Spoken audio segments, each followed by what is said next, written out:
শান্ত পরিবেশ, নিরাপদ জীবন আর সমৃদ্ধ সংস্কৃতির টানে অনেকেই পাড়ি জমান ইউরোপে। কিন্তু সেই স্বপ্নের জীবনের আড়ালে লুকিয়ে থাকে নানা বাস্তবতা, সংগ্রাম, অনিশ্চয়তা আর দীর্ঘ প্রতীক্ষা। ঠিক এমনই একটি বাস্তব চিত্র উঠে এসেছে ওলহারেস ক্রুসাদোস সোব্রে আ ইমিগ্রাসর শীর্ষক এক আলোচনা সভায়। আর এর আয়োজন করে পোর্তো ইন্টারকালচারাল। কুসাদো মুন্ডুয়ে অভিবাসীদের জীবনের প্রতিকূলতা তুলে ধরার লক্ষ্যে এই আলোচনা সভা অনুষ্ঠিত হয়। বিভিন্ন দেশের অভিবাসীরা তাদের জীবনের অভিজ্ঞতা তুলে ধরেন। Angola, Bangladesh, Brazil, Bharat, Japan, Morocco সহ নানা দেশের অংশগ্রহণকারীরা প্রবাস জীবনের ভালো মন্দ দিক নিয়ে আলোচনা করেন। অংশগ্রহণকারীদের মতে পর্তুগাল অভিবাসীদের জন্য তুলনামূলকভাবে নিরাপদ ও শান্তিপূর্ণ একটি দেশ। এখানকার সংস্কৃতির বৈচিত্র্য এবং মানুষের আন্তরিক আচরণ নতুন জীবন গড়ার ক্ষেত্রে ইতিবাচক ভূমিকা রাখে।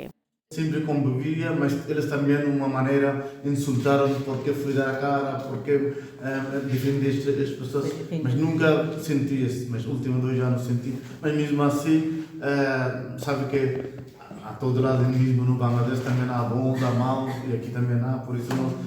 É um bocadinho perceber, pronto, eu trabalho quase todos os dias com imigrantes, incluindo também refugiados, é outro tipo de situação bem mais complicada de inclusão e mais difícil para os refugiados, mas essencialmente trabalho com imigrantes pronto, e vou todos os dias tendo o feedback do que é que os imigrantes gostam mais, gostam de Portugal, gostam menos de Portugal, gostam mais de como são os portugueses, gostam menos de como são os portugueses. তবে এই ইতিবাচক দিকের পাশাপাশি উঠে আসে কিছু চ্যালেঞ্জের কথাও। বিশেষ করে ধীরগতির ইমিগ্রেশন প্রক্রিয়া, ক্রমবর্ধমান বাসা ভাড়া এবং সীমিত কর্মসংস্থানের সুযোগ অভিবাসীদের জন্য বড় বাধা হয়ে দাঁড়িয়েছে বলে জানান বক্তারা। অনেকেই বলেন বৈধতা পেতে দীর্ঘ সময় অপেক্ষা করতে হয়, যা আমাদের ব্যক্তিগত ও পেশাগত জীবনে অনিশ্চয়তা তৈরি করে।